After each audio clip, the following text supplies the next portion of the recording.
तो गाइज स्वागत है आप सभी का वापस से मेरे यूट्यूब चैनल में। तो आज हम पढ़ने जा रहे हैं G6PD डेफिशिएंसी, मतलब ग्लूकोज 6 फॉस्फोडिहाइड्रोजिनेस डेफिशिएंसी। सबसे पहले इसमें देखना है कि ना ये मेनली डिसीज कौन सा, मतलब जैसे कि ना हमने ऑटोसोमल डोमिनेंट की डिसऑर्डर देखी, जैसे कि अपना हेरिडिटी स्पेरोसाइटोसिस। तो G6PD डेफिशिएंसी है एक्स लिंक्ड, मतलब मोड ऑफ इनहेरिटेंस है एक्स लिंक्ड, जैसे कि x linked disorder, x linked recessive disorder. तो जैसे आपको मैंने पहले बताया था कि ना हेरिडिटी स्पेरोसाइटोसिस जो कि मेम्ब्रेन डिफेक्ट वजह से होता है, तो जो मेम्ब्रेन डिफेक्ट वजह से होता है उसको बोलते हैं हम ऑटोसोमल डोमिनेंट, और जो एंजाइम की डिफिशिएंसी से होता है उसको बोलते हैं ऑटोसोमल रिसेसिव। पर ये एक्सेप्शन है, तो ये एक्स लिंक्ड रिसेसिव डिसऑर्डर है। इसका मतलब ये मेल्स में कॉमन होगा एज कम्पेयर टू फीमेल्स, और ये प्रोटेक्ट अगेंस्ट प्लाज्मोडियम फ्लैसीफेरम में प्रोटेक्ट करेगा, प्रोटेक्ट अगेंस्ट प्लाज्मोडियम फ्लैसीपेरम। और ये मेनली कॉमनली होता है अफ्रीकन्स, अमेरिकन्स और मेडिटेरियन कंट्रीज में, जैसे कि अफ्रीकन, अमेरिकन और मेडिटेरियन पॉपुलेशंस। अब इसकी हमको जानना है, मेनली दो वेरिएंट्स होते हैं इसके। G6PD डिफिशियंसी के मेनली दो वेरिएंट्स हैं, एक का नाम है G6PD A माइनस और दूसरे का नाम है G6PD मेडिटेरियन। तो G6PD A माइनस और G6PD मेडिटेरियन।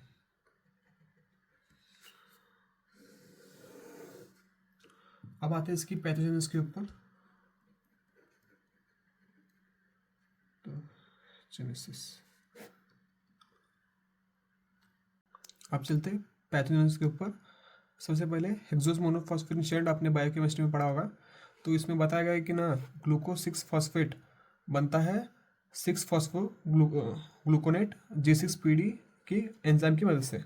अब मान लो जैसे ही G6PD एंजाइम में डिफिशियंसी आ गई, तो जो एन ए डी पी है वो NADPH में नहीं बनेगा, और जो GSSG है वो GSS नहीं बनेगा, और H2O2 हाइड्रोजन पेरोक्साइड है वो वाटर में कन्वर्ट नहीं होगा। तो मान लो कि G6PD की डिफिशियंसी है, उस एफिशिएंसी की वजह से देखो जो NADP से NADPH नहीं बनेगा, और GSSG से GSH नहीं बनेगा, तो हाइड्रोजन पेरोक्साइड की H2 में कन्वर्शन नहीं होगी। तो सबसे पहले अगर कन्वर्जन नहीं होगी, हाइड्रोजन पेरोक्साइड क्या है, हाइड्रोजन पेरोक्साइड एक फ्री रेडिकल है, तो फ्री रेडिकल इंजुरी हो जाएगी। जैसे कि G6PD डिफिशियंसी है, तो जब होगी तो नो NADPH, तो फिर उसकी वजह से GSS नहीं बनेगा, और जैसे GS नहीं बनेगा तो हाइड्रोजन पेरोक्साइड का लेवल है वो RBC में एक्यूमुलेट हो जाएगा, एक्यूमुलेट्स इन RBC। फिर ये RBC को लाइज करेगा, जब भी लाइज करेगा तो फिर क्या होगा, free radical injury, free radical injury.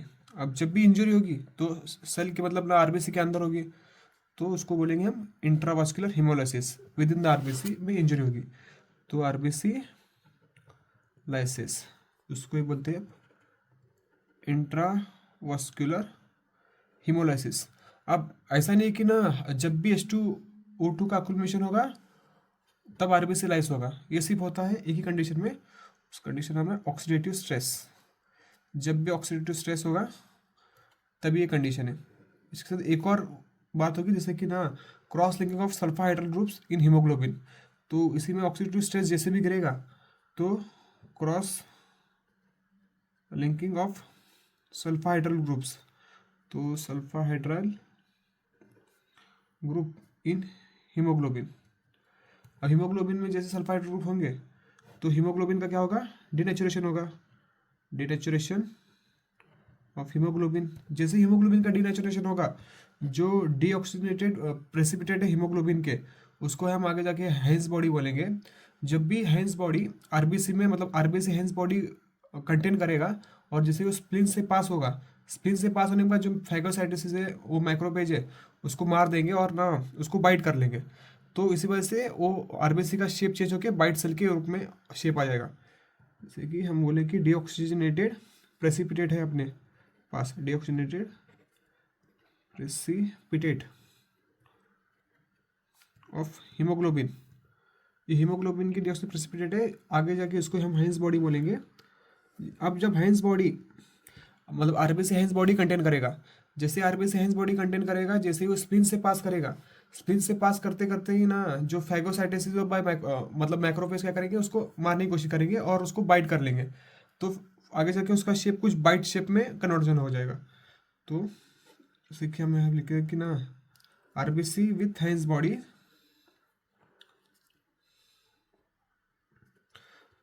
पास थ्रू स्प्लीन, तो क्या होगा, फैगोसाइटोसिस की वजह से फैगोसाइटोसिस हो जाएगा, फैगोसाइटोसिस।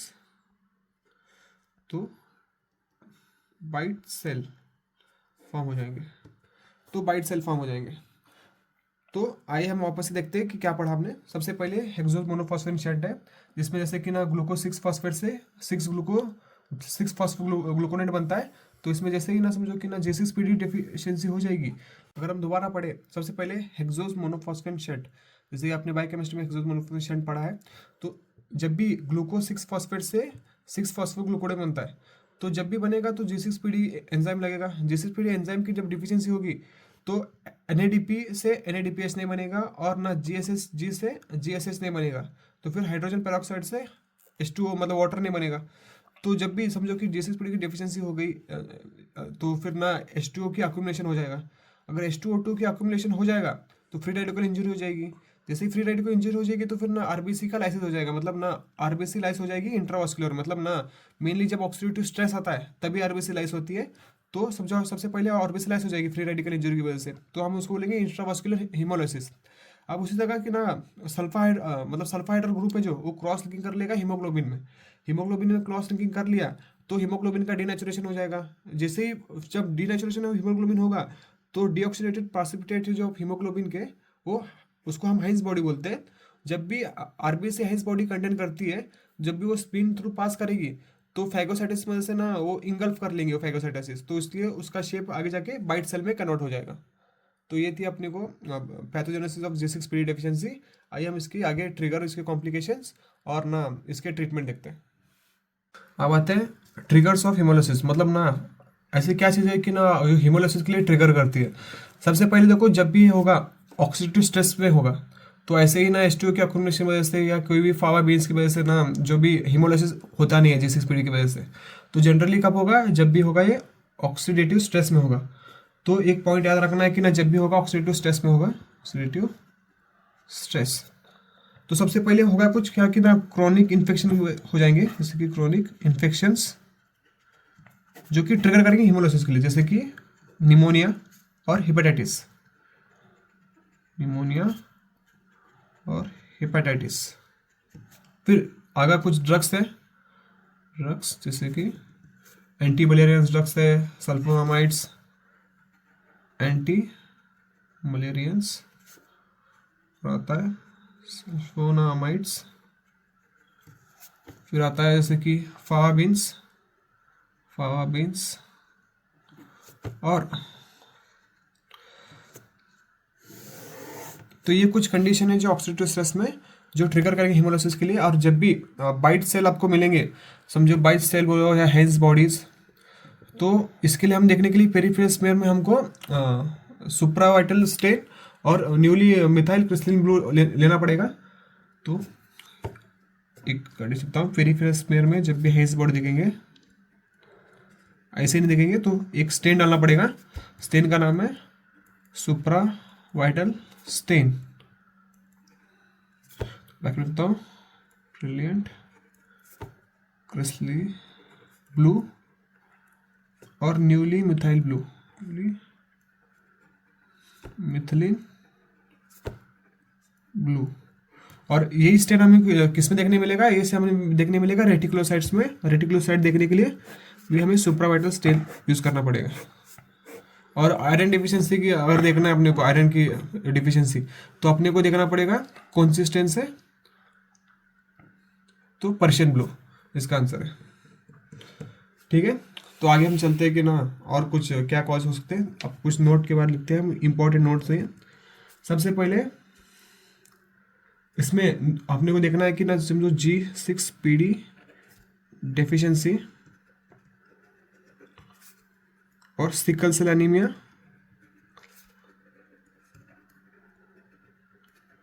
और थैलेसीमिया,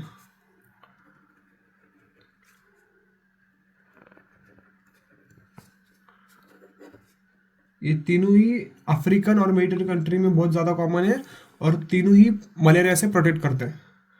तो इंक्रीज इन अफ्रीकन और मेडिटेरियन कंट्रीज और प्रोटेक्शन अगेंस्ट प्लाज्मोडियम falciparum। तो ये कुछ इंपॉर्टेंट नोट है।